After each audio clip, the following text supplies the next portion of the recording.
Chapter 2, Part 1. The rain had seeped into Angela's bones. It plastered Megan's borrowed dress to her skin as she stood frozen under the flickering harbor's end street lamp, watching the black limousine vanish like a predatory shadow into the downpour.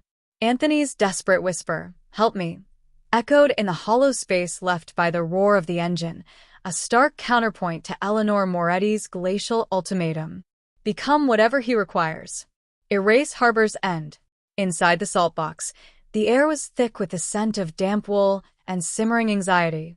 Lena sat at the kitchen table, the paid oncology bill clutched in her hands like a fragile talisman. Relief warred with confusion on her exhausted face. "Angie? What happened? Who was that car? Was it Anthony Moretti?" Her voice trembled. "The payment it came through. Just like you said. But..." Angela couldn't meet her eyes. The sleek black folder Eleanor had referenced felt like a brand against her ribs. "It's complicated, Mom. His family foundation helped expedite it. The lie tasted like ashes. There are conditions for the future payments." Lena's eyes widened. "Conditions? What kind of conditions?" "Community service stuff," Angela mumbled, stripping off the sodden red dress, desperate to shed the costume of the gilded cage. "Helping with Moretti Foundation events. Networking. It's part of the grant agreement." She grabbed her worn flannel pajamas, the familiar fabric a small anchor. "It's fine. It's worth it." She forced a brittle smile. "You're worth it." Lena reached out, her hand cold and thin, on Angela's arm. "Angie, you don't have to." "I do." Angela cut her off, the words sharper than intended. She softened her voice. "I do, Mom. It's okay. Just trust me." The plea hung in the air, unanswered. Lena's eyes held a mother's terrifying intuition that something vital was being sacrificed. But the weight of the paid bill, the specter of mounting treatments, silenced her protest. She nodded, a single tear tracing a path down her cheek. "Always, sweetheart." At 9:58 a.m., the matte black Range Rover materialized outside the salt box like a specter summoned by the relentless rain. Angela stood waiting on the porch, dressed in her cleanest jeans and a gray sweater, a shield against the cold and the impending ordeal. She'd braced herself for Anthony's polished disdain, the resumption of the icy prince persona. He emerged from the vehicle, but the arrogance was brittle, paper-thin. Dark smudges bruised the skin beneath his startlingly blue eyes. His jaw was clenched, a muscle ticking relentlessly. He looked like he hadn't slept, haunted by the same ghosts that now stalked Angela. He didn't greet her. He simply jerked his head towards the open passenger door. "Get in." The silence inside the Rover was oppressive, thick with unspoken terror and Eleanor's invisible presence. Angela stared out at the blurred landscape of Harbor's End giving way to the manicured misery of Cliffside. Anthony drove with rigid focus, his knuckles white on the steering wheel. They didn't go to school. The Rover navigated winding, tree-lined streets deeper into the estate enclave before pulling into the immaculate driveway of a severe, modernist building labeled Moretti Foundation, Community Outreach and Development Annex. It looked sterile, unwelcoming. Anthony led her through hushed, carpeted corridors to a stark, windowless room. A long table dominated the space, bare except for a sleek laptop, a single chair, and two large, empty black bins placed ominously on the floor. A full-length mirror leaned against one wall. He closed the door, the soft click sounding unnaturally loud. He didn't look at her. Instead, he opened the laptop, his movements precise, mechanical. The screen flared to life, displaying a meticulously formatted document titled, "Project Assimilation, Phase 1, Eradication and Foundation." "Phase 1 begins now," Anthony stated, his voice devoid of inflection, a chilling mimicry of his mother. He finally turned, his gaze sweeping over her with clinical detachment. "Your current presentation is incompatible with the required narrative. Harbor's End must be excised. Visibly." He gestured towards the bins. "Place all outer garments, shoes, and accessories in the first bin. Undergarments in the second." Angela stared at him, cold fury warring with humiliation. "You want me to strip? Here." Correction, Anthony said, his eyes flat. I require you to dispose of contaminants. The clothing you arrived in is a vector of association. It carries the scent, the texture, the stain of your origin point. It cannot proceed further. He tapped the laptop screen. Section 3.1. Purification Protocol. This room is sanitized and monitored. Efficiency is paramount. Monitored. The word hung in the air. Eleanor's eyes were everywhere. Angela's hands trembled. This wasn't refinement. It was erasure. Violent, clinical erasure. She thought of her favorite worn corduroy jacket, bought secondhand with a month's saved lunch money. Of her sturdy, salt-stained boots that had walked the beaches with her father. They weren't just clothes. They were armor, history. Do it, Mitchell, Anthony commanded, the veneer cracking slightly, revealing the raw tension beneath. Or the Grant Review Board convenes this afternoon. Retroactive assessment of beneficiary suitability. The threat was clear. Angela's mother's face flashed before her eyes. The paid bill. The treatments ahead. She moved stiffly, mechanically. Sweater. Jeans. Socks. Each item felt like shedding a layer of skin. She dropped them into the first black bin, the thud echoing in the sterile silence. Her worn sneakers followed. Then, trembling, she removed her bra and underwear, adding them to the second bin, avoiding her reflection in the cruel mirror. She stood shivering in the center of the room, exposed and raw, not just physically, but in her very identity. Anthony didn't look away, but his gaze wasn't predatory.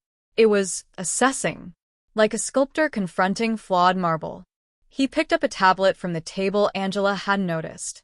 Baseline measurements, he stated, his voice regaining a fraction of its usual clipped precision, perhaps fortified by the familiar routine of data. He approached her. Stand straight, arms slightly out. He began taking measurements with a cold, efficient touch. Bust, waist, hips, inseam, shoulder width. The metal tape was impersonal, but his fingers, calloused in unexpected places, brushed her skin. Angela flinched each time. He recorded the figures silently on the tablet. His proximity was suffocating. She could smell the faint cedar scent of him, see the pulse beating rapidly at the base of his throat. He radiated a tightly controlled panic. Posture is atrocious, he murmured, more to himself than her, as he noted the slope of her shoulders. Chronic defensive hunch. Correctable. He moved behind her. Spinal alignment deficient. Core engagement negligible. His voice was clinical, but Angela sensed a desperate focus, a man clinging to procedure in a hurricane. He moved back in front of her, his eyes meeting hers for the first time since the measurements began. The clinical detachment faltered, for a microsecond. A flicker of something else, discomfort? Pity? Crossed his face before being ruthlessly suppressed. He cleared his throat. Visual assessment complete. Deficiencies catalogued. He stepped back, turning to the laptop. The purge is complete. Initiate disposal. He pressed a button on the laptop. A panel slid open in the wall near the bins. A low hum started, followed by a muffled, grinding roar. The unmistakable sound of shredding. Angela watched, numb, as the chute swallowed her clothes, her shoes, her history. Reduced to pulp in seconds. Eradicated. Anthony turned back to her. He held out a folded bundle of soft, dove-gray fabric. Put this on. It was a simple, knee-length shift dress, impeccably tailored from a material that felt like cool water against her skin. Luxurious and utterly alien. There were no tags. Angela slipped it on. It fit perfectly, clinging in a way that felt both elegant and constricting. He handed her a pair of soft leather ballet flats, equally perfect. He picked up the tablet again, his eyes scanning the screen. Phase 1.1.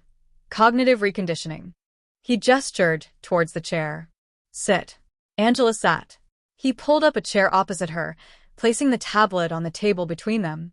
The screen displayed a series of images, a formal dining table set with bewildering arrays of cutlery, a diagram of social seating arrangements, a list titled Forbidden Lexicon, Harbor's End Vernacular.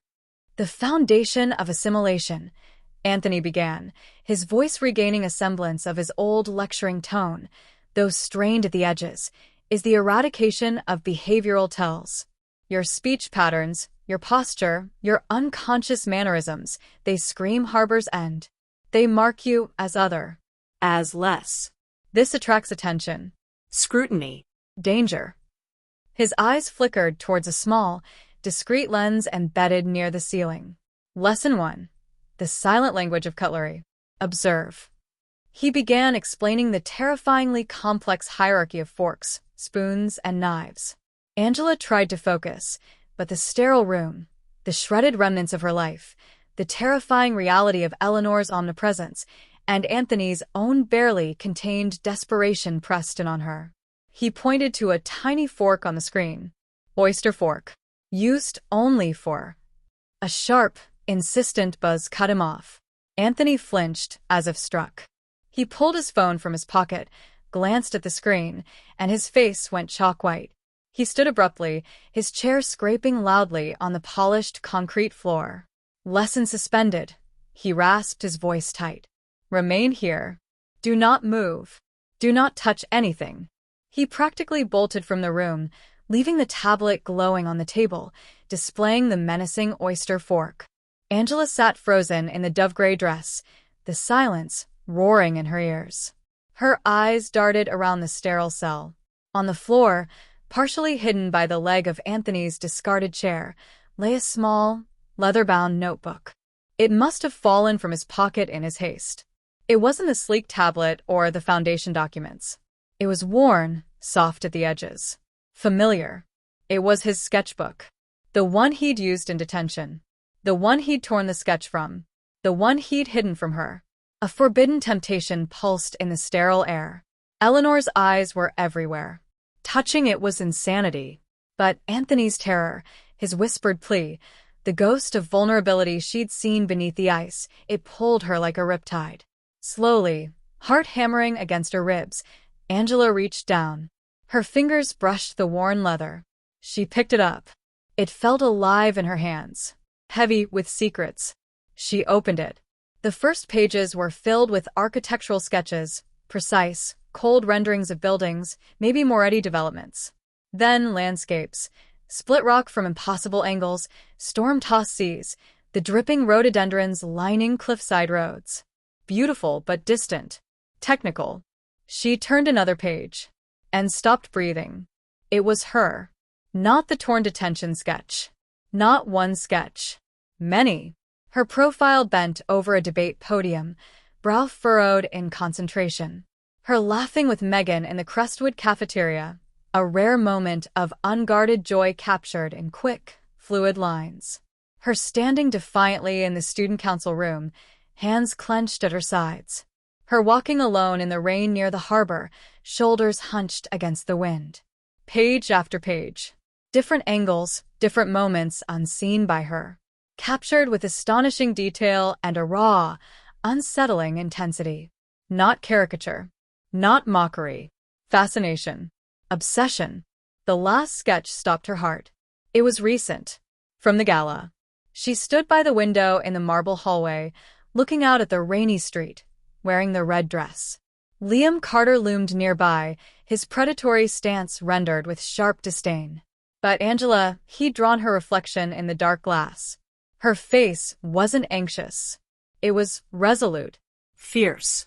Beautiful in a way she'd never seen herself.